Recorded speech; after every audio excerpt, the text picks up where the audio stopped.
22절입니다. 신약성경 362페이지에 기록이 되어 있습니다. 히브리서 9장 22절, 우리 한 절 한 목소리로 함께 읽도록 합니다. 율법을 따라 거의 모든 물건이 피로써 정결하게 되나니 피 흘림이 없은즉 사함이 없느니라. 아멘. 오늘 본문은 우리가 계속해서 살펴보고 있는 것처럼 새 언약의 대제사장이신 예수 그리스도에 관한 본문입니다. 예수님의 희생, 예수님의 피 흘림이 우리에게 어떤 의미를 주는지 본문은 분명하게 설명하고 있습니다. 우리의 큰 대제사장이자 예수님의 십자가 사역을 오늘 함께 살펴보도록 하겠습니다. 내용 관찰 1번입니다.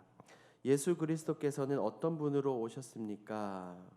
우리가 지금 계속해서 새벽마다 살펴보고 있는 것처럼 예수님은 우리의 큰 대제사장으로 이 땅에 오셨습니다. 11절에서 말하고 있는 것처럼 예수님은 장래의 일을 위해서 오셨죠. 이것은 곧 우리의 구원함을 위함이라는 것을 알 수 있습니다. 우리 주님은 예수 그리스도께서는 옛 언약을 넘어선 더 완전하고 더 온전하고 더 좋은 언약의 제사장으로 오셨습니다. 보통 제사장들은 성전에서 제사를 드렸지만 우리 주님께서는 더 크고 온전한 장막에서 제사를 드리셨습니다. 그리하여 우리의 언약의 중보자가 되셨죠. 이것은 우리에게 구원의 감격과 기쁨 그리고 하나님 나라를 주시기 위함입니다. 이것을 위해서 우리 주님께서는 십자가에서 예수님은 화목제물이 되셨습니다. 우리는 반드시 기억해야 됩니다. 이 예수님의 희생으로 인해 우리는 영원한 기업을 얻게 되었죠. 언약의 중보자 예수 그리스도를 반드시 우리는 기억하고 날마다 대제사장이신 그 예수님을 따라가야 될 줄 믿습니다. 2번입니다. 예수님께서 오셔서 행하신 일은 무엇입니까? 예수님은 자신을 희생함으로 우리를 세워주셨습니다. 12절 말씀을 보니 우리가 읽은 12절 말씀을 보니 자신의 피라고 성경은 말합니다. 구약의 대제사장들이 하는 가장 중요한 일은 그들은 대속죄일에 지성소에 들어가 동물의 피를 뿌림으로 인해 죄를 속죄하는 것입니다. 하지만 우리 주님께서는 대제사장으로 오셨죠. 흠이 없고 죄가 없으신 주님께서 정결한 자신의 피를 드림으로 영원한 속죄를 단번에 이루셨습니다. 예수님은 대제사장이자 동시에 속죄를 위한 희생제물이 되셨습니다. 많은 사람들을 대신해 기꺼이 십자가에서 죽으심으로 희생제물이 되신 것은 완벽한 대제사장의 역할을 예수님께서 수행하신 것이죠. 그렇기 때문에 지금 히브리서에서는 계속해서 우리에게 그것을 설명하고 있습니다. 그래서 15절에서는 이렇게 말합니다. 새 언약의 중보자. 예수님을 향해서 새 언약의 중보자라고 분명하게 설명을 합니다. 예수님의 피의 효과는 모든 시대를 넘어 이 성경 시대뿐 아니라 오늘날 우리에게까지 적용이 됩니다. 그로 인해 우리가 지금 역시 영원한 기업을 약속으로 받게 되었습니다. 이것이 바로 예수님께서 행하신 이 땅에서의 가장 위대한 사역입니다. 3번을 보겠습니다. 새 언약에 그리스도의 피가 필요한 이유는 무엇입니까? 우리는 출애굽기 24장에 등장하는 시내산에서 하나님과 백성들이 맺은 언약을 기억을 합니다. 모세는 하나님으로부터 율법을 받습니다. 그리고 백성들에게 낭독을 하죠. 그럴 때 백성들은 우리가 그것을 준행하겠습니다 라고 분명히 선포를 합니다. 그때 모세는 피를 가지고 백성에게 뿌리며 이렇게 말했습니다.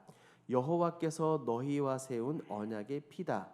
여호와께서 너희와 세우신 언약의 피니라라고 말합니다. 피로써 언약이 체결되는 것은 언약의 피가 정결케 하는 효과와 죄를 속하는 효과를 가지고 있기 때문입니다. 그런데 이제는 새 언약이 체결되며 십자가 위에서 예수 그리스도의 보혈의 피가 필요한 것은 예수님께서 성경이 말하는 율법의 요구를 완전히 그리고 완벽히 성취한 것을 보여줍니다.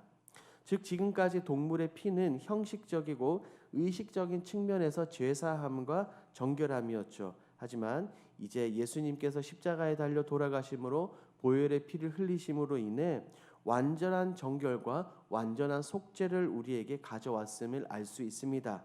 그러므로 새롭게 맺어지는 이 언약에는 죄가 없으신 하나님의 아들 예수 그리스도의 피가 반드시 필요한 것입니다. 첫 언약도 피로 세웠고 새 언약도 피로 세웠습니다. 피는 곧 생명을 말하죠. 한 생명을 살리기 위해 또 다른 생명이 대신 죽은 것입니다. 예수님의 죽으심, 예수님의 피 흘림으로 인해 우리가 정결케 되었음을 기억하시고 늘 하나님께 예수님께 감사를 고백하시기를 주님의 이름으로 축복합니다. 4번 느낀 점을 보도록 하겠습니다. 인간의 영원한 속죄를 위해 생명을 아낌없이 내주신 예수님을 보며 무엇을 느낍니까? 너무나 감사하죠. 우리는 예수님 때문에 예수님으로 인해 새로운 생명을 얻었습니다. 그러니 어찌 감사하지 않을 수 있겠습니까? 예수님이 아니었다면 우리는 지금도 죄에 매여 종노릇하고 있으며 하나님의 자녀가 아닌 사탄의 그늘 아래 있었을 것입니다. 예수님의 희생으로 인해 우리는 이제 참된 자유를 얻고 참된 자유를 누리게 되었습니다. 그래서 우리에게 주어진 자유와 생명, 누구를 위해서 사용해야 될까요? 저는 이 본문을 보며 이 새롭게 주어진 생명을 다른 것이 아니라 하나님을 위해, 우리가 주님을 위해 사용해야 되지 않을까라는 생각을 해봅니다. 주님이 주신 생명이니 주를 위해서 살아가는 것이 당연합니다. 저는 지금도 이 마음으로 여러 가지로 섬기며 살아가고 있습니다. 여러분들은 어떻습니까? 여러분들은 감사를 어떻게 표현하고 계십니까? 그저 감사를 넘어 때로는 여러분들의 생명과 시간과 물질, 헌신을 다해 하나님께 그것을 고백하고 표현하시는 저와 여러분들이 되길 주님의 이름으로 축복합니다. 5번입니다. 나는 예수 그리스도의 십자가 사랑과 구원의 은혜에 어떻게 반응하고 있습니까? 이 5번은 4번 느낀 점과 비슷합니다. 우리는 날마다 십자가를 묵상하고 감사를 고백하며 나아가야 될 줄 믿습니다. 그리고 십자가를 바라보며 우리는 울어야 합니다. 그 십자가는 내가 달려 죽어야 할 십자가이기 때문이죠.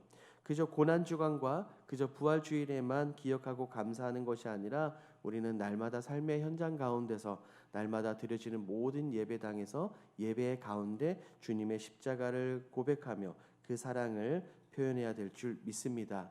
5-1번을 보도록 하겠습니다. 주님의 십자가 보혈의 능력과 사랑에 대한 감격과 감사를 회복하기 위해 무엇을 실천하겠습니까?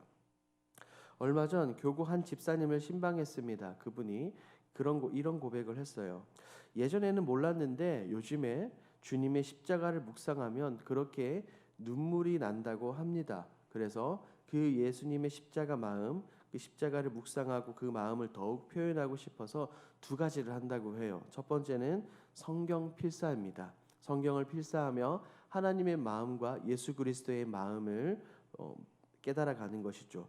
2번째는 그 십자가 사랑을 사람들에게 전한다고 합니다. 이 모습이 저희가 생각할 때 우리들의 모습이 되어야 되지 않을까 싶습니다.